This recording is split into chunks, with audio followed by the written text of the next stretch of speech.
Civil services లో చేరాలి అనే ముగ్గురు విద్యార్థుల కల జల సమాధి అయింది. కోచింగ్ సెంటర్ యాజమాన్యం నిర్లక్ష్యం 3 ప్రాణాలను బలికొంది. ఐఏఎస్ కావాలన్న నిరుద్యోగుల ఆశలను కోచింగ్ సెంటర్లు సొమ్ము చేసుకుంటున్నాయి. కోచింగ్ సెంటర్లపై ప్రభుత్వం మానిటరింగ్ ఉండడం లేదు. ఇంతకీ ఢిల్లీ కోచింగ్ సెంటర్లో ఏం జరుగుతోంది? ఉన్నత చదువులు చదువుకోవాలి, ఖచ్చితంగా ఐఏఎస్ కావాలనే లక్ష్యంతో ఢిల్లీకి ఎంతో మంది కోచింగ్ కోసం వస్తుంటారు. సో ఇక ఢిల్లీలో కోచింగ్ అంటే చాలు, ఖచ్చితంగా ప్రతి ఒక్కరూ రాజేంద్ర నగర్లో ఉండేటటువంటి కోచింగ్ సెంటర్లలోకే వస్తుంటారు. కానీ కోచింగ్ సెంటర్లలో ఉన్నటువంటి కొన్ని లోపభూయిష్టమైనటువంటి పరిస్థితుల వల్ల ఏకంగా 3 అభ్యర్థులు వరద నీటిలో చనిపోయినటువంటి పరిస్థితి కనిపిస్తుంది. ప్రస్తుతం మనం చూస్తున్నటువంటి ఈ రావుస్ కోచింగ్ సెంటర్ ఏదైతే ఉందో ఇందులోనే సెల్లార్లో 3 చనిపోయారు. సో ఇప్పటికే దీనికి సంబంధించి ప్రభుత్వం విచారణ చేస్తున్నప్పటికీ కూడా ఇంకా ఎన్నో కోచింగ్ సెంటర్లలో కూడా సెల్లార్లో కోచింగ్ ఇస్తున్నారు, సెల్లార్లలో లైబ్రరీలు నిర్మించారని చెప్పి కూడా ఇప్పటికే సమాచారం అందుతుంది. సో ఓవరాల్గా ఇంతకీ ఈ రాజేంద్ర నగర్లో జరుగుతుంది ఏంటి, రావుస్ కోచింగ్ సెంటర్లో జరిగినటువంటి విషాదం వెనుక ఉన్న కథ ఏంటో తెలుసుకునే ప్రయత్నం చేద్దాం. ఐఏఎస్ కావాలని ఎందరో అభ్యర్థులు కలలు కంటూ ఉంటారు. తమ కలను సాకారం చేసుకునేందుకు కోచింగ్ సెంటర్లకు లక్షల రూపాయలు ఫీజుగా చెల్లిస్తారు. ఇలాంటి వారు ఎందరో ఢిల్లీలోని రాజేంద్ర నగర్లో కనిపిస్తారు. ఇక్కడ వందల కొద్దీ కోచింగ్ సెంటర్లున్నాయి. సివిల్స్ కోచింగ్ తీసుకుంటున్న 3 జల సమాధి అయ్యారు. అభ్యర్థుల ఆశయాలు వరదల్లో కొట్టుకుపోయాయి. రావుస్ విషాదం ఏదైతే 3ని బలి తీసుకుంది. సో ఒకవైపు ఇప్పటికే ఇక్కడ పెద్ద ఎత్తున ఇక్కడ ఉన్నటువంటి అంటే మిగతా ఎవరైతే సివిల్స్ కోసం ప్రిపేర్ అవుతూ ఇక్కడ ఉంటున్నటువంటి వాళ్ళు పెద్ద ఎత్తున ఆందోళన కూడా చేస్తున్నారు. మనతో తెలుగు వాళ్ళు మాట్లాడేందుకున్నారు. సో ఎప్పటి నుంచి మీరు ఇక్కడ ఉంటున్నారు? అసలు నేను 1 ఇయర్ నుంచి ఇక్కడ ఉన్నా, 1.5 ఇయర్ నుంచి ఇక్కడ ఉంటున్నాను. 1.5 ఇయర్ నుంచి ఇక్కడ ఢిల్లీలో ఉంటున్నాను. ఇక్కడ నిన్న ఈవినింగ్ నుంచి చూస్తున్నాం అన్న, ఫుల్ వాటర్ బ్లాక్ అయిపోయి అండర్ గ్రౌండ్ లైబ్రరీ ఉండడం వల్ల స్టూడెంట్స్ బ్లాక్ అయిపోయి బయటికి రాలేని పరిస్థితిలో 10 నుంచి 15 మంది చనిపోయారు అన్న. అసలు ఒక బిల్డింగ్ కోడ్ కానీ గవర్నమెంట్ కానీ మేనేజ్మెంట్ కానీ ఎవరు పట్టించుకునే పరిస్థితి లేరు. కనీసం స్టూడెంట్స్ డిమాండ్ ఏంటంటే కనుక్కోవడానికి కూడా రావట్లేదు. జస్ట్ అక్కడ ఉండి బార్గెట్ చేసి అడ్డుకోవడం మాత్రమే చేస్తున్నారు. కానీ అట్లీస్ట్ డిమాండ్స్ ఏంటి, ప్రొటెస్ట్ ఎందుకు చేస్తున్నారు, ఏంటి, ఎందుకు ఇలా అవుతుంది అనేది కూడా కనీసం ఇది లేదన్న. బడ్జెట్ అలాట్ అయ్యేవో అవి చేస్తున్నారు కానీ గవర్నమెంట్ ఓ ట్రాన్స్పరెంట్ లేదు, ఒక అకౌంటబిలిటీ లేదు. అవి ఎక్కడికి వెళ్తున్నాయి తెలియదు ఫండ్స్. వాళ్ళు ఇప్పుడు ఎలా అంటే ఇప్పుడు ఒక కలెక్టరేట్ ఆఫీస్ కానీ సెక్రటరేట్ కానీ ఉన్నప్పుడు ఓ మినిస్టర్ వీళ్ళందరూ ఏం చేస్తున్నారని స్క్రీనింగ్ చేయాలన్న. బయట పబ్లిక్ అప్పుడు తెలుస్తుంది వీళ్ళు పర్సనల్ ఇష్యూ మీద కలుస్తున్నారు, రెండు పబ్లిక్ ఇష్యూ మీద కలుస్తున్నారు ఏంటనేది స్క్రీనింగ్ చేసి మరి అకౌంటబిలిటీ ట్రాన్స్పరబిలిటీ ప్రతి విలేజ్కి ఒక అకౌంటబిలిటీ ఇచ్చే విధంగా గవర్నమెంట్ వ్యవస్థలో మార్పు వస్తే కానీ ఇలాంటివి చేంజ్ అవ్వవు. మీరు చూస్తున్నారు ఇక్కడ కోచింగ్ సెంటర్స్ అసలు ఎట్లా ఉంటాయి, వాటి కన్స్ట్రక్షన్ ఎలా కనిపిస్తుంది మీకు? అన్న ఒక రూమ్ ఉంటుంది అన్న, ఒక రూమ్ లో 100 మెంబర్స్ కేబుల్ ఉన్న రూమ్ లో 300-400 మెంబర్స్ ని కుక్ చేసి మరి ఇన్స్టిట్యూట్లు క్లాసులు చెప్తారు అన్న స్టూడెంట్స్ కి. అలాంటప్పుడు ఏదైనా ప్రమాదాలు జరుగుతాయి అంతే కదా? అదే కదన్నా, అలాంటి ప్రమాదంలో కానీ ఏదన్నా ఇప్పుడు లైబ్రరీకి ఉంది, లైబ్రరీ అండర్ గ్రౌండ్ లో పెట్టి వాటర్ వచ్చినా కూడా దాన్ని చూసుకునే వాళ్ళు లేకనే కదన్నా ఇప్పుడు 10-15 మెంబర్స్ స్టూడెంట్స్ మా యూపీఎస్ స్టూడెంట్స్ చనిపోయారంటే. ఇదివరకు ఎప్పుడైనా ఇలా ఇక్కడ ఉన్నటువంటి ఈ బిల్డింగ్స్ లోకి వరదలు వచ్చాయా? ఇదే మొదటిసారి అన్న. ఇప్పుడు ఫస్ట్ ఆఫ్ ఆల్ అలా ఎత్తుకుంటే government under ground drainage system అసలు బాగాలేదన్న. ఇన్స్టిట్యూట్సే కాదు, ఫ్లాట్స్, లైబ్రరీస్ ఎక్కడ చూసినా చుట్టుపక్కల ఓఆర్ అండ్ కరోల్బాగ్ ఇక్కడ చుట్టుపక్కల ఎక్కడ ఉన్నా అదే ప్రాబ్లం. ఇంకోటి ఏంటంటే మొన్న ఒక 10 days బ్యాక్ ఏంటంటే వాటర్ ఇష్యూస్ వచ్చాయి, drinking water issue. Drinking water అయిన స్టూడెంట్స్ చాలా మందికి డయేరియా ఇలాంటివి కూడా చాలా మంది మా ఫ్రెండ్స్లోనే అవుతాయి. సో ఇలాంటి దాని మీద అసలు స్పందించలేదు. మున్సిపాలిటీ ఉంది, మున్సిపాలిటీ కూడా ఎటువంటి స్పందన లేదు గవర్నమెంట్ నుంచి. ఇలా డిఫరెంట్ ఇష్యూస్ ఏమైనా కూడా సెక్యూరిటీ ఇష్యూస్ కూడా చాలా ప్రాబ్లం ఉంది. క్యాపిటల్ కానీ పేరుకి ఢిల్లీ, సెక్యూరిటీ ఇష్యూస్ చాలా ఉన్నాయన్న ఇక్కడ. ఇప్పుడు సెల్లార్లో వీళ్ళు లైబ్రరీ అంటున్నారు, నిజంగా సెల్లార్లో లైబ్రరీ పెట్టిన కోచింగ్ సెంటర్స్ ఉన్నాయి అక్కడ? చాలా ఉన్నాయన్న. సెల్లార్లో లైబ్రరీ సెంటర్సే కాదు, నార్మల్ గా జనరల్ గా లైబ్రరీస్ కూడా సెల్లార్లోనే ఉంటున్నాయి ఇక్కడ ఢిల్లీలో. అడిగే వాళ్ళు లేరు, చెప్పేవాళ్ళు లేరు ఎవరు. దాని మానిటరింగ్ ఇది ఎంత ఏముండదు. ఎలా తీసుకుంటారు ఫీజులు? మీరు చూస్తుంటారు రావుస్ లో కూడా అడుగుంటారు నాకు తెలిసి అన్న. ఒక్కొక్క ఇన్స్టిట్యూట్ ఒక డిఫరెంట్ 1.50 అబో అయితే పక్క ప్రతి ఇన్స్టిట్యూట్ అంతే. జిఎస్ ఫౌండేషన్ కి మళ్ళీ ఆప్షనల్ కి సపరేట్, టెస్ట్ సిరీస్ కి సపరేట్, ఇవన్నీ డిఫరెంట్ దానికి డిఫరెంట్ ఛార్జ్ చేస్తారు అన్న. మెంటర్షిప్ కి డిఫరెంట్, ఇన్స్టిట్యూట్లో డబ్బులు దానికైతే కొదవలేదన్న. సో ఇలాంటివి మళ్ళీ జరగకుండా ఉండాలంటే ఎటువంటి చర్యలు తీసుకుంటే కరెక్ట్ అంటారు? చెప్పాను కదన్నా, ట్రాన్స్పరెంట్ కావాలి, అకౌంటబిలిటీ కావాలి, వ్యవస్థ మార్పు కావాలి. ఇప్పుడు స్కీమ్స్ ఇవన్నీ అనౌన్స్ చేస్తున్నది గవర్నమెంట్. వేరే కంట్రీస్లో కొన్ని కంట్రీస్ ఎలా ఉందంటే ఇలాంటి స్కీమ్స్ ఇలాంటివి ఏమైనా అనౌన్స్ చేసినప్పుడు దానికి ఖర్చు ఎంత అవుతుంది, గవర్నమెంట్కి ఎంత ఆదాయం వస్తుంది అనేది చూపిస్తున్నారు. కానీ ఇక్కడ ఏంటంటే మన వాళ్ళు చెప్పేవాళ్ళు లేరు. అలాంటి సమస్య మనకు తయారవ్వలేదు. అలాంటి సమస్య తయారవుతున్నా అసెంబ్లీలో కానీ పార్లమెంట్లో కానీ పాస్ అయ్యే పరిస్థితి మన ఎమ్మెల్యేలు కానీ ఎంపీలు కానీ లేవు. మీరు చెప్పండి, అంటే ఇక్కడ ఎన్ని కోచింగ్ సెంటర్స్ ఉంటాయి మొత్తం ఓవరాల్ గా ఈ రాజేంద్ర నగర్ ఏరియా? ఈ లైన్ అయితే మొత్తం అవే ఉంటాయి అన్న, కోచింగ్ ఇన్స్టిట్యూట్సే ఉంటాయి. అటు సైడ్ ఇటు సైడ్ 2 పక్కల అయ్యే ఉంటాయి. చిన్న చిన్నవి కొంచెం పెద్ద పెద్దవి బిల్డింగ్స్ అవి ఉంటాయి. పడింది అన్న, కొంచెం గట్టిగా పడింది. సీవేజ్ బ్లాక్ అవ్వడం వల్ల వాటర్ లోపలికి వెళ్ళిపోయింది. అంటే ఒక్కసారికి రావడం వల్ల ఆ లైబ్రరీకి ఎలక్ట్రానిక్ సిస్టమ్ ఉంది, దానివల్ల ఏంటంటే అది బ్లాక్ అయిపోయింది. లోపల ఉన్న వాళ్ళు బయటికి రాలేకపోయారు. ఇక్కడ రోడ్డు మీద బ్లాక్ అయిన వాటర్ ఒక్కసారికి లోపలికి రావడంతో అక్కడ ఫస్ట్ బ్లాక్ అయిపోయి అవి డోర్ పగలు కొట్టుకొని లోపలికి వెళ్ళినాయని చెప్తున్నారు. అందువల్ల స్టూడెంట్స్ ఎవరు బయటికి రాలేకపోయారు. అంటే ఎంతమంది ఉండుంటారంటున్నారు ఆ సమయంలో? స్టూడెంట్స్ ఎంతమంది ఉండొచ్చు? నాకు తెలిసి అయితే 15-20 మంది అంటున్నారు, కానీ అఫీషియల్గా అయితే 3 చనిపోయారని చెప్పారు. అది దాస్తున్నారని నా అభిప్రాయం. మీరు చూస్తూ ఉంటారు నిజంగా ఇక్కడ ఉన్నటువంటి ఈ మీ అభ్యర్థులు ఎవరైతే ఉన్నారో, ఇలా చదువుకోవడానికి వచ్చినటువంటి వాళ్ళు, కోచింగ్ తీసుకోవడానికి వచ్చినటువంటి వాళ్ళు ఎటువంటి ఇబ్బందులు పడుతున్నారు ఓవరాల్గా? బేస్మెంట్లో ఉన్న వాళ్ళు అయితే ఇదే అన్న, సివేజ్ ప్రాబ్లం వల్లే. ఏంటంటే లైబ్రరీస్ అన్నీ బేస్మెంట్లో ఉంటాయి, దానివల్ల వాటర్ ఇట్లా బ్లాక్ అయిపోయి అవి లోపలికి వస్తాయి. ఇది కూడా అదే జరిగింది. కింద లైబ్రరీ ఉండడం వల్ల వాటర్ బ్లాక్ అయిపోయి బయట ఉండే రెయిన్ వాటర్ ఒక్కసారికి రావడం అంతా ఇది జరిగింది. యాక్చువల్గా ఈ చుట్టుపక్కల ఎన్ని లైబ్రరీస్ ఉన్నాయో అన్నీ అంతే ఉంటాయి, ఏదో 1-2 పైన ఉంటాయి, ఫస్ట్ ఫ్లోర్ సెకండ్ ఫ్లోర్ అట్లాగా. ఈ సెల్లార్లో ఉండే ఇల్లులకు కూడా ఇదే ప్రాబ్లం. మాది సెల్లార్లో ఉందన్న. మేము కంప్లైంట్ ఇచ్చాము, 2 days అవుతుంది, ఏం రెస్పాన్స్ లేదు. మా ఓనర్కి చెప్పాము, 3 days నుంచి ఇదే అవుతుంది. మా ఫ్లాట్లో వాటర్ వస్తున్నాయి, ఏదంటే సింక్ హోల్స్కి అవి గుడ్డలు అవి పెట్టి ఆపేస్తున్నాం. దానివల్ల కొంచెం అట్లా ఉంది, లేకపోతే మాది కూడా రోజు ఇంకా క్లీన్ చేసుకుంటా ఉండాలి. సీజన్ చూస్తుంటే కూడా డేంజర్ కనిపిస్తుంది, ఎప్పుడు కుండపోత వర్షం పడుతుందో అర్థం కానటువంటి పరిస్థితి ఇక్కడ కనిపిస్తుంది. యాక్చువల్గా ఇది రైనీ సీజన్ ఇప్పుడే స్టార్ట్ అవుతుంది, అంటే ఇప్పుడే ఇట్లా ఉందంటే ఇంకా ఉండే కొద్దీ తీవ్రంగా వానలు పడతాయి. అప్పుడు చూడాలి ఏం జరుగుతుందో ఈ ఢిల్లీలో. ఏం డిమాండ్ చేస్తారు ఇప్పుడు ఇలాంటివి మళ్ళీ జరగకుండా ఉండాలంటే? మీరు యాజ్ ఏ ఆస్పిరెంట్గా ఎటువంటి డిమాండ్ చేస్తారు? మున్సిపల్ కమిషనరు ఇదన్నా క్లీన్ చేయాలని ఆర్డర్ ఇస్తే బాగుంటుంది.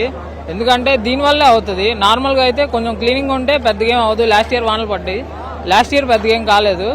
నేను లాస్ట్ ఇయర్ కూడా ఇక్కడే ఉన్నాను. ఈ ఇయర్ ఏంటంటే అవి సీవేజ్ వేస్ట్ అట్లా అక్యూములేట్ అయిపోయి దానివల్ల వాటర్ లోపలికి వెళ్ళినాయి. ఇది క్లియర్ చేస్తే మటుకు ఓకే ఉండొచ్చు.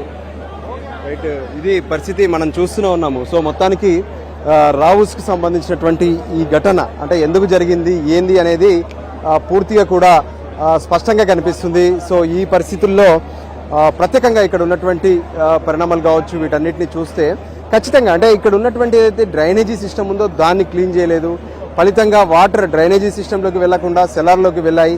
కానీ సెల్లార్లలో కూడా నిబంధనలు ఉల్లంఘించి వాళ్ళంతా కూడా ఇక్కడ ప్రత్యేకంగా లైబ్రరీలు నిర్మించినట్టు తెలుస్తుంది, ఏర్పాటు చేసి అందులో వందల మందిని కోచింగ్ ఇస్తున్నటువంటి పరిస్థితి కనిపిస్తుంది. దాంతో ఎప్పుడు ఏం జరుగుతున్నటువంటి ఒక టెన్షన్ అయితే స్పష్టంగా కనిపిస్తుంది. సో రావుస్ ఘటనతోనైనా ఇకనైనా ఇక్కడ ఉన్నటువంటి అధికారులంతా మేల్కొని సెల్లర్లలో ఉన్నటువంటి కోచింగ్ సెంటర్లను మూసేయాల్సినటువంటి పరిస్థితి అయితే స్పష్టంగా కనిపిస్తుంది.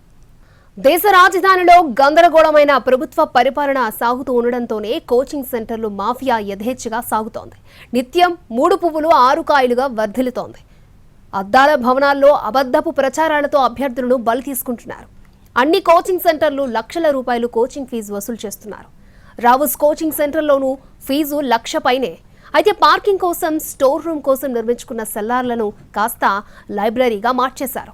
లైబ్రరీలోకి ఎవరు పడితే వాళ్ళు రాకుండా పగడ్బందీ చర్యలను తీసుకున్నారు. చివరికి సెల్లార్లోకి వరద ముంచెత్తడంతో తానియా సోనీ, శ్రేయా యాదవ్, నివిన్ దాల్విన్ జల సమాధి అయ్యారు. మరింత సమాచారం మా ప్రతినిధి రాజు అందిస్తారు. ఇప్పుడు రాజేంద్ర నగర్లో ఉన్నటువంటి అభ్యర్థులు ఎక్కడ చూసినా సరే తమ ఆందోళన వ్యక్తం చేస్తున్నారు. వాస్తవానికి రావుస్ కోచింగ్ సెంటర్లో చనిపోయిందా ముగ్గురేనా, ఇంకా ఎవరైనా ఎక్కువగా ఉన్నటువంటి పరిస్థితి ఉందా అనే దానిపైన కూడా ప్రస్తుతం టెన్షన్ గురవుతున్నారు. అంతేకాదు ఖచ్చితంగా ఎవరైతే ఇక్కడ చనిపోయారో వాళ్ళ కుటుంబాలకు న్యాయం చేయడంతో పాటు ఇక్కడ ఉన్నటువంటి ప్రతి కోచింగ్ సెంటర్ను కూడా పరిశీలించాలి, తనిఖీలు చేయాలి, అక్కడ ఉన్నటువంటి లోపాలేంటో ఖచ్చితంగా ప్రభుత్వం చర్యలు తీసుకోవాలంటూ డిమాండ్ చేస్తున్నటువంటి పరిస్థితి ఉంది. సో మనతో మాట్లాడేందుకు ప్రత్యేకంగా ఇక్కడ కోచింగ్ సెంటర్ నిర్వహిస్తున్నటువంటి పవన్ కుమార్ కూడా ఉన్నారు, ఆయన అడిగి తెలుసుకుందాం. పవన్ గారు, మీరు ఎప్పటి నుంచి ఇక్కడ ఉంటున్నారు? నిజంగా ఇక్కడ ఉన్నటువంటి ఈ కోచింగ్ సెంటర్లో ఇంత దుర్బలమైనటువంటి పరిస్థితులు ఉన్నాయా? నేను ఇక్కడ 2004 నుంచి ఉంటున్నానండి. నేను ఇక్కడ క్లాసెస్ కూడా తీసుకుంటాను. నా సెపరేట్ కోచింగ్ ఇన్స్టిట్యూట్ ఉంది. ఏంటంటే పరిస్థితులు మాత్రం అంత బాగున్నాయని మాత్రం మనం చెప్పలేమన్నమాట. ఎందుకంటే ఇక్కడ ఒకటి ఇది ఎంసీడీ వాళ్ళు చాలా లాక్సిటీ అనమాట. ఏంటంటే కనుక వాళ్ళు మనం ఏం చెప్పగలం అంటే కనుక వాళ్ళు రూల్స్ అండ్ రెగ్యులేషన్స్ని కరెక్ట్గా వాళ్ళు ఎప్పుడు అప్లై చేయరు. దానివల్ల ఏమవుతుందంటే కనుక చాలా సెక్యూరిటీ అనేది చాలా ప్రాబ్లం ఉంటుంది స్టూడెంట్స్కి. ఎందుకంటే ఒకే బేస్మెంట్లో క్లాసెస్ ఉంటాయి. బేస్మెంట్లో క్లాసులు ఉంటే కనుక ఒకసారి ఇది పవర్ ఆఫ్ అయిపోతుంది, లేకపోతే కనుక ఇట్లా ఇది ఫ్లడ్స్ వస్తాయి. దానివల్ల ఏమవుతుందంటే కనుక స్టూడెంట్స్ లైఫ్కి చాలా డేంజర్ ఉంటుంది. సార్ మీరు మీ ఫ్యాకల్టీస్కి సంబంధించినటువంటి గ్రూప్స్ కావచ్చు, మీరు ఎంతో కాలంగా ఇక్కడ ఉంటున్నారు. ఇప్పుడు రావుస్లో జరిగినటువంటి ఘటన పైన మీ దగ్గర జరుగుతున్నటువంటి చర్చ ఏంటి అసలు? ఇప్పుడు మా ఫ్యాకల్టీస్లో అందరం మేము అనుకునేది ఏంటంటే కనుక ఫస్ట్ ఆఫ్ ఆల్ మనం స్టూడెంట్స్కి సెక్యూరిటీ అండ్ సేఫ్టీ ఎలా ఉండాలనేది మనం ముందర చూడాలి. ఎందుకంటే కనుక స్టడీస్ అనేవి దే విల్ కమ్ లేటర్, తర్వాత వస్తాయి అవి. ముందర స్టూడెంట్స్ సెక్యూరిటీ వాళ్ళు 100 కిలోమీటర్ల దూరం నుంచి వస్తూ ఉంటారు. ఫర్ ఎగ్జాంపుల్ మన ఆంధ్ర తెలంగాణ నుంచి ఎంతమంది 100 మంది స్టూడెంట్స్ ఇక్కడ ఉన్నారు. మన ఢిల్లీ యూనివర్సిటీలో ఉన్నారు. మిగతా ఇది కేవలం యూపీఎస్సీ ప్రిపేర్ అవడానికి ఇక్కడికి వచ్చారు. వాళ్ళందరికీ మనం సేఫ్టీ అండ్ సెక్యూరిటీ ఎలా ఇవ్వగలం, దాని గురించి మేము ఇప్పుడు మా ఫ్యాకల్టీలో కూడా మేము మాట్లాడుకునేది అదే అన్నమాట. ఎందుకంటే కనుక ఒకటి మాలో కూడా తప్పుంది, మేము ఆ విషయం మేము తప్పు ఒప్పుకుంటాం, మాలో కూడా తప్పుంది. ఎందుకంటే ఒకటి ఇక్కడ స్పేస్ అనేది చాలా ప్రాబ్లం. మీరు చూసే ఉంటారు ఇక్కడ ఓల్డ్ రాయన్ నగర్లో ఇన్స్టిట్యూట్స్ కానీ ఆఫీస్ స్పేస్ అనేది చాలా ఒకటి కాస్ట్లీగా ఉంటుంది. ఇన్ని కోచింగ్ సెంటర్స్ ఉన్నాయి కదా, ఎప్పుడైనా మీ కోచింగ్ సెంటర్ల దగ్గరికి అధికారులు అంటే ఇక్కడ ఉన్నటువంటి మున్సిపల్కి సంబంధించినటువంటి అధికారులు వచ్చి తనిఖీలు చేయడం కానీ, విద్యార్థుల గురించి కానీ, ఫ్యాకల్టీస్ గురించి కానీ ఎప్పుడైనా దృష్టి సారించినటువంటి సందర్భాలు మీకు కనిపించాయా? తప్పకుండా అండి. ఎందుకంటే కనుక అందరి లాస్ట్ ఇయర్ ముఖర్జీ నగర్లో ఒక ఫైర్ యాక్సిడెంట్ జరిగింది. దానివల్ల ఏంటంటే కనుక కోచింగ్ ఇన్స్టిట్యూట్స్ అందరికీ నోటీసులు వచ్చాయి, మాకు కూడా నోటీసులు వచ్చాయి. మీరు ఫైర్ సేఫ్టీ మెజర్స్ పెట్టాలని. మేము we are taking all the necessary measures అనమాట, అది ప్రొటెక్టివ్ మెజర్స్ అన్నీ తీసుకుంటాము. బట్ ఏంటంటే కనుక ఇక్కడ ప్రాబ్లం ఏంటంటే కనుక ఈ సెల్లార్లోనూ బేస్మెంట్లో ఉంటాయి కదా, అక్కడ చాలా ప్రాబ్లంగా ఉంటుంది అనమాట. మీకు తెలిసిందే అంటే వాస్తవానికి ఇక్కడే రూల్స్ తయారు చేసేటటువంటి ఐఏఎస్లను మీరు రెడీ చేస్తున్నారు, తయారు చేస్తున్నారు, వాళ్ళని కూడా మీరు వాళ్ళకి కోచింగ్ ఇస్తున్నారు. కానీ ఎందుకు ఇక్కడ రూల్స్ ఫాలో కావట్లేదు? ఒకటి ఇది MCD municipal corporation of Delhi, అక్కడ మనం ఒప్పుకున్నా ఒప్పుకోకపోయినా సరే అవినీతి అనేది ఉందండి. అది తప్పదు, మనం అది యాక్సెప్ట్ చేయాలి అది. ఎందుకంటే కనుక నేను ఇక్కడ ఇన్నాళ్ళ నుంచి చెప్తున్నాను, చాలామంది నా స్టూడెంట్స్ ఇక్కడే పనిచేస్తున్నారు. బట్ ఏంటంటే కనుక మన లోయర్ లెవెల్లో అనమాట, కింద లెవెల్లో బాగా అవినీతి అనేది ఉందండి. దానివల్ల ఏంటంటే కనుక రూల్స్ అండ్ రెగ్యులేషన్స్ అనేవి చాలా ఈజీగా మనం ఓవర్టేక్ చేయొచ్చు అనమాట. దానివల్ల లాంగ్ టర్మ్లో స్టూడెంట్స్కి వస్తున్న నెగటివ్ ఇంపాక్ట్ అనేది ఎవరు ఆలోచించట్లేదు. రైట్, మనతో అంటే ఇక్కడ కోచింగ్ తీసుకున్నటువంటి అభ్యర్థులు కూడా ఉన్నారు. సో మీరు చెప్పండి, మీరు ఎప్పటి నుంచి ఇక్కడ ఈ ప్రాంతంలో ఉంటున్నారు? నేను 2022 నుంచి ఉంటున్నానండి ఇక్కడ. నేను దృష్టిలో కోచింగ్ తీసుకున్నాను. ఇక్కడ కోచింగ్ సిస్టమ్ ఎలా ఉంటుంది అంటే ఇక్కడ మేము ఇచ్చే ఫీజు ఎంత అంటే 1.8 నుంచి స్టార్ట్ చేస్తే 3 lakhs మధ్యలో ఉంటుంది అండి. 1 year ఉంటుందా? 1 yearకి. అందులో కూడా కొన్ని ఇన్స్టిట్యూట్స్ 1 year చెప్తుంది, కొన్ని ఇన్స్టిట్యూట్స్ 8 months చెప్తుంది. దానికి అంత ప్రైస్ ఉంటుంది అండి. ఇక్కడ మెయిన్లీ మాకు స్టడీ హాల్స్ ఉంటాయండి, అవన్నీ బేస్మెంట్లో ఉంటాయి. ఇక్కడ ఎవరికి కూడా బేస్మెంట్లో పెట్టడానికి అలౌ చేయలేదు, ఎంసీడీ అలౌ చేయలేదు. బట్ ఇక్కడ ఒక 2 kilometers రేడియస్లో 1000 నుంచి 1500 లైబ్రరీస్ మీకు బేస్మెంట్లో ఉంటాయి. ఎమ్యూనిటీస్ ఏమి ఉండవు మీకు. ఈవెన్ ల్యాండ్ లార్డ్స్ రెంట్ కూడా ఎంత హైగా తీసుకుంటారంటే ఒక రూమ్కి 20,000 తీసుకుంటారు. మీకు సింగిల్గా చెప్పాను అంటే rents are like England, amenities are like Somalia. ఇక్కడ మీకు రూమ్లో ఒక స్టూడెంట్ నేను వచ్చింది తెలంగాణ నుంచి అండి, చదువుకోనికి వచ్చాము మేము. మాకు చదవడం ఇంపార్టెంటే, ఎట్ ద సేమ్ టైం మాకు ఎమ్యూనిటీస్ కావాలి. ఇప్పుడు నేనుండే ప్రజెంట్ ఇంట్లో నాకు ఆల్మోస్ట్ 2 weeks నుంచి వెళ్ళి వాటర్ డ్రాప్స్ పడుతుండే. నేను ఓనర్కి చాలాసార్లు చెప్పాను, ఎవరు కూడా దానికి ఓనర్ ఇలా చెప్తున్నాడు, నేను చూస్తాను చేస్తాను. 2 times నా రూమ్లోనే ఏసీ బ్లాస్ట్ అయ్యింది. అది ఇంకోసారి కూడా అవ్వచ్చు, ఎవరు దీనికి తీసుకోరు. ఇక్కడ ఎలా ఉంటుంది అంటే 4 floors వరకే దీనికి యాక్సెప్టెన్స్ ఉంటుంది ఇక్కడ కన్స్ట్రక్షన్కి. బట్ వీళ్ళు ఎంసీడీకి మనీ ఇచ్చి 5th floor 6th floor అలా కన్స్ట్రక్ట్ చేస్తారు. ఆ మనీ మా మీద తీసుకుంటారు. అంటే ఇప్పుడు ప్రతిదీ ఇక్కడ మనం ఏది చూసుకున్నా ఇక్కడ అందరూ ఆస్పిరెంట్స్ యొక్క వీక్నెస్ అడ్డం పెట్టుకొని బిజినెస్ చేసేవాళ్ళు అందరూ. అంటే మనకి ఎక్కడి నుంచి మనకి ఇప్పుడు ఆటో వాళ్ళు చూసుకున్నా కానీ ఆటో వాళ్ళ నుంచి లైబ్రరీ దాకా అందరూ వీక్నెస్ అడ్డం పెట్టుకొని బిజినెస్ చేసుకుంటున్నారు. కాకపోతే ఇక్కడికి మాకు ఓన్లీ హోప్ ఏంటంటే సివిల్స్ అనేది క్రాక్ చేయాలి. ఎట్టేం చేసి ఇక్కడ మేము గడ్డి గడిచినా కానీ ఏం చేసామన్నది ముఖ్యం కాదు. Civils end of the day crack చేసామా లేదా అన్నదే మాకు ఇంపార్టెంట్. ఎందుకంటే ఇంట్లోంచి పేరెంట్స్ చాలా హోప్స్తో పంపిస్తారు మమ్మల్ని ఇక్కడికి, ఎంతో హోప్తో పంపిస్తారు. మేము కూడా ఎంతో కష్టపడి ఇక్కడికి వస్తాం. అదే ఇక్కడికి రావాలనడానికి కూడా మేము ఎంతో ఆలోచిస్తాం సార్. ఎందుకంటే ఇక్కడ ఢిల్లీకి రావడానికి ఫస్ట్ రీజన్ ఏంటంటే ఇక్కడ స్టడీ బాగుంటుంది. మనకు హైదరాబాద్లో ఉండే స్టాండర్డ్కి ఇక్కడ స్టాండర్డ్కి చాలా అంటే చాలా తేడా ఉంటుంది సార్. ఎందుకంటే అక్కడ ఉండే ఫ్యాకల్టీ కానీ చెప్పే విధానం కానీ అక్కడ జరిగే టెస్ట్ సిరీస్లు కానీ ఈ స్టాండర్డ్కి ఎక్కడ మ్యాచ్ కావు. ఎందుకంటే అక్కడ చదివి మేము చూసాము, అక్కడ ఇన్స్టిట్యూట్ చూసాము, ఇక్కడ ఇన్స్టిట్యూట్ చూసాము. అక్కడ స్టాండర్డ్స్ ఇక్కడ స్టాండర్డ్స్ చాలా తేడా ఉంటుంది. అందుకే ఇక ఎంత కష్టపడైనా ఇక్కడికి వస్తాం. అక్కడ కాస్ట్ ఆఫ్ లివింగ్, ఇక్కడ కాస్ట్ ఆఫ్ లివింగ్ 10 times ఎక్కువ సార్. కానీ ఇంత కష్టపడి వస్తున్నారు, లక్షల కొద్ది రూపాయలు పే చేస్తున్నారు, అయినప్పటికీ కూడా మీకు మాత్రం ఒక గ్యారంటీ అంటే లైఫ్ గ్యారంటీ లేదు. సరే జాబ్ అంటే ముందు లైఫ్ ఉంటేనే జాబ్ అనేది. సో ఇప్పుడు లైఫ్ గ్యారంటీ లేనటువంటి పరిస్థితి కనిపిస్తుంది. మన కళ్ళ ముందే మీతోటి ఒక 3 చనిపోయినటువంటి పరిస్థితి. అంటే దానికి అది గ్యారంటీ అంటే సార్ అది మన లైఫ్ మీద మన హోప్తో వస్తాం ఇక్కడికి. అది ఎవరో గ్యారంటీ ఇచ్చారు ఇక్కడికి వస్తే అవుతుంది అని కాదు. అంటే ఇక్కడికి వస్తే మనం ప్రతి ఒక్కరికి ఉండాలి. అంటే మన మీద మనకు గ్యారంటీ ఉంటుంది సార్ ఇక్కడ. ఎందుకంటే ఇక్కడ ఎవ్వరు రెస్పాన్సిబుల్ కాదు సార్. ఒక్క ముక్కలో చెప్పాలంటే మేనేజ్మెంట్ కానీ మనం ఉండే హెల్త్ కానీ ఎవ్వరు మనకి రెస్పాన్సిబుల్ కాదు. ఎవరు మనకి గ్యారంటీ ఇవ్వలేరు. మన హెల్త్ అయినా కానీ మన స్టడీ అయినా కానీ మనం రెస్పాన్సిబుల్గా తీసుకొని మనం చేసుకోవాలి తప్ప అది ఎవ్వరు గ్యారంటీ ఇవ్వలేరు. రైట్, ఇది పరిస్థితి. ఎంత దారుణంగా ఇక్కడ పరిస్థితులు ఉన్నా సరే వాళ్ళ కళ ఒకటే, అంటే ఖచ్చితంగా ఐఏఎస్ కావాలి, యూపీఎస్ సెలెక్ట్ కావాలి అనే ఒకటి ఆ కళ కోసమే ఇక్కడికి వస్తున్నారు. కానీ ఇప్పుడు ఉన్నటువంటి పరిస్థితుల్లో ఆ కళలు చనిపోతున్నటువంటి పరిస్థితి ఉంది. మా కళలను చంపేశారు, ఆ కళలను తీర్చుకోవడానికి వస్తే అనే ఆలోచనతో ఇప్పుడు ఆందోళన చేసినటువంటి అభ్యర్థులే ఇక్కడ కనిపిస్తున్నటువంటి పరిస్థితి. రాజేంద్రనగర్ అంటేనే కోచింగ్ సెంటర్లకు ప్రత్యేకత. దేశం నలుమూలల నుంచి ఇక్కడికి కోచింగ్ తీసుకునేందుకు వస్తూ ఉంటారు. నిబంధనలను తుంగలో తొక్కి ఇష్టారాజ్యంగా లక్షలు వసూలు చేస్తూ కోట్లు కొల్లగొడుతున్నారు. కోచింగ్ సెంటర్లు ఏ కోసాను కూడా అభ్యర్థుల వైపు నుంచి ఆలోచించవు. అది సెల్లారే కావచ్చు, లేదంటే చిన్న సందు కావచ్చు. కాస్త ప్లేస్ ఉంటే దాన్ని కోచింగ్ సెంటర్ గాను లేదంటే లైబ్రరీ గాను మార్చేస్తున్నారు.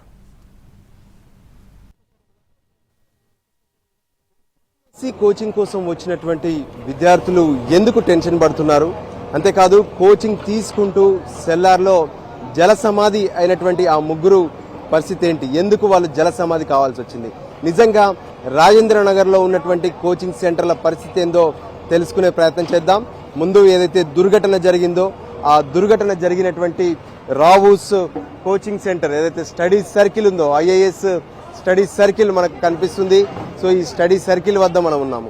నిజంగా ఇక్కడ ఉన్నటువంటి పరిస్థితులు ఏంటో మనం తెలుసుకునే ప్రయత్నం కూడా చేయొచ్చు. ప్రత్యేకంగా చూస్తే అంటే నిజంగా ప్రతి ఒక్కరూ ఉన్నత చదువులు చదవాలి, ఉన్నతమైనటువంటి ఉద్యోగాలు సంపాదించుకోవాలనేటువంటి ఆలోచన ప్రతి ఒక్కరికి కూడా ఉంటుంది.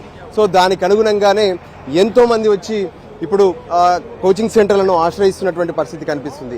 సో మనం చూడొచ్చు, ఇదే ఏదైతే ప్రస్తుతం మనం చూస్తున్నదే ఓవరాల్గా ఉన్నటువంటి ఈ రావూస్ కోచింగ్ సెంటర్కి సంబంధించి అంటే పోలీసులు ప్రస్తుతం దాన్ని తమ ఆధీనంలోకి తీసుకున్నారు. ఏదైతే ఈ ఇక్కడ ఉన్నటువంటి గేట్ ఏదైతే ఉందో ఈ గేట్కి సంబంధించి మనం చూస్తున్నాము వాటర్ అనేది ఒక్కసారిగా ఫ్లోయింగ్ అంటే రోడ్డుకు కొంత హైట్లో ఉన్నప్పటికీ కూడా వాటర్ మొత్తం లోపలికి పోయిందని చెప్తున్నారు. ఇంకా లోపల ఉన్నటువంటి వాటర్ను తోలుతూనే ఉన్నారు. మనకు ఎదురుగా కనిపిస్తున్నటువంటి ఈ పార్కింగ్ ఏరియా పేరుకు మాత్రమే. దీని కింద సెల్లార్ ఉంది. సెల్లార్లో ప్రత్యేకంగా లైబ్రరీని ఏర్పాటు చేశారు. అందులో 100 మందికి పైగా ఇక్కడ చదువుకునేటటువంటి ఫెసిలిటీస్ కూడా ఉన్నాయి. అయితే సెల్లార్లో ఉన్నటువంటి ఆ స్టడీ సెంటర్ కావచ్చు, ఆ లైబ్రరీనే ఇప్పుడు ప్రమాదంగా మారినటువంటి పరిస్థితి కనిపిస్తుంది. ప్రత్యేకంగా లోపల ఉన్నటువంటి సెల్లార్లోకి అంటే రోడ్డు పైన మనం రోడ్ను కూడా చూడొచ్చు, ఏ విధంగా ఇక్కడ పరిస్థితులు ఉన్నాయి ఏంటి అనేది. ఒకవైపు రోడ్డుకు సంబంధించి కూడా మనం చూడొచ్చు. ఇక్కడ మొత్తం కూడా ఏరియా చాలా ఓపెన్గా ఉంది, పెద్దగా ఉంది. అయితే రోడ్డుపై వెళ్తున్నటువంటి వరద నీరు ఆ రోజు మొత్తం కూడా ఒక్కసారిగా రోడ్డుపై వెళ్తున్నటువంటి వరద నీరు పూర్తిగా కూడా ఇక్కడ నుంచి ముందుకు పోనటువంటి పరిస్థితి కనిపించింది. సో మనం ఈ రోడ్ చూస్తున్నాం. సో అక్కడ ఎదురుగా ఉన్నటువంటి తవ్వకాలు అవన్నీ కూడా జరుగుతూనే ఉన్నాయి. ఇప్పుడు జేసీబీలు ఇవన్నీ వచ్చి కూడా ప్రస్తుతం తవ్వకాలు జరుపుతున్నాయి. కానీ అంతకుముందు ఇక్కడ నుంచి వాటర్ వెళ్లేందుకు సరైనటువంటి ఫెసిలిటీ లేదు. ఇక మనం చూస్తే ఏదైతే ఇక్కడ ఉన్నటువంటి పరిస్థితులకు అనుగుణంగానే ఒకవైపు అంటే ఆ రోజు వరద ఎలా వచ్చింది ఏంటి అనేది కనుక మనం పరిశీలిస్తే దాదాపు అంటే మొత్తం కూడా వరద పెద్ద ఎత్తున వర్షం పడింది. వర్షం పడేటువంటి వరద ఇక్కడ చూడొచ్చు మనం, ఏదైతే దాదాపు ఇంత ఎత్తు వరకు కూడా వాటర్ వచ్చినటువంటి పరిస్థితి కనిపించింది. అదే పరిస్థితి ఇక్కడ ఉన్నటువంటి కోచింగ్ సెంటర్ గేట్ కూడా తగిలింది. అయితే ఆ గేట్ మనం చూస్తున్నాము, ఒక లాక్ అనేది గేట్ ఏదైతే మొదటి 3 ఫీట్లు ప్రత్యేకంగా ఐరన్తో క్లోజ్ చేసింది. అంటే బయట నుంచి వాటర్ ఏం కూడా లోపలికి రాకుండా వాళ్ళు ప్లాన్ చేసుకున్నామని చెప్తున్నారు. కానీ ఎప్పుడైతే అక్కడ ఒక పడిపోయిన గేట్ కూడా ఉంది, ఓ నీచే గిరికే అన్న గేట్ ఓబిదికో పడిపోయిన గేట్ కనిపిస్తుంది. ఆ గేట్ మొత్తం విరిగిపోయింది. అంటే విరిగిపోయి లోపలికి నీళ్లు చేరాయని చెప్పి స్పష్టంగా అర్థమవుతుంది. అయితే సెల్లార్లో ఉన్నటువంటి ఏదైతే లైబ్రరీ ఉందో ఆ లైబ్రరీలో ఉన్నటువంటి అక్కడ ఉన్నటువంటి విద్యార్థులు బయటికి వచ్చేందుకు కూడా ఛాన్స్ లేకుండా పోయింది. ఒక్కసారిగా అంటే దాదాపు 5 నుంచి 10 నిమిషాల్లోనే ఆ విద్యార్థులు ఉన్నటువంటి లైబ్రరీ మొత్తం కూడా మునిగిపోయింది. అయితే ఆ సమయంలో కొందరు చాకచక్యంగా బయటపడ్డారు. కానీ అక్కడ ఉన్నటువంటి బయోమెట్రిక్ డోర్స్ ఉన్నాయని చెప్తున్నారు. అంటే కోచింగ్ సెంటర్లకు కానీ లైబ్రరీలోకి కానీ ఎవరిని పడితే వాళ్ళని అలౌ చేయరు. అక్కడ కొన్ని షిఫ్ట్స్ ఉంటాయి. దానికి అనుగుణంగా వాళ్ళు ఆల్రెడీ పే చేసినటువంటి పేమెంట్కి ఆధారంగానే లోపలికి అలౌ చేస్తుంటారు. సో ఇప్పుడు అదే జరిగింది. సో ఫైనల్గా అందులో అంటే తానియా సోని, దాంతోపాటు శ్రేయ యాదవ్, మరో పక్క నెవిన్ డాల్విన్, వీళ్ళు ముగ్గురు కూడా నీటిలో జల సమాధి అయినటువంటి పరిస్థితి కనిపించింది. సో ఓవరాల్గా కూడా ఇక్కడ ఉన్నటువంటి కోచింగ్ సెంటర్లలో అన్నింట్లో ఇదే పరిస్థితి అంటున్నారు. సెల్లార్లలో వాళ్ళకు సంబంధించినటువంటి ఏదైతే అక్కడ ఉన్నటువంటి పరిస్థితులు కావచ్చు, అక్కడ ఉన్నటువంటి సెల్లార్లలో లైబ్రరీలను ఏర్పాటు చేసుకున్నారని చెప్పి స్పష్టం చేసినటువంటి పరిస్థితి ఉంది. ఇప్పుడు వాటన్నిటిని కూడా పరిశీలించాలి. ఖచ్చితంగా ఈ ప్రమాదం నుంచి మళ్ళీ ఎవరికి జరగకుండా జాగ్రత్తలు తీసుకోవాలని చెప్పి ఇప్పటికే డిమాండ్ చేస్తున్నటువంటి పరిస్థితి కనిపిస్తుంది. ఇవి ఢిల్లీలో ఉన్న కోచింగ్ సెంటర్ల దుస్థితికి సంబంధించి స్పెషల్ డ్రైవ్. చూస్తూనే ఉండండి ఎన్టీవీ.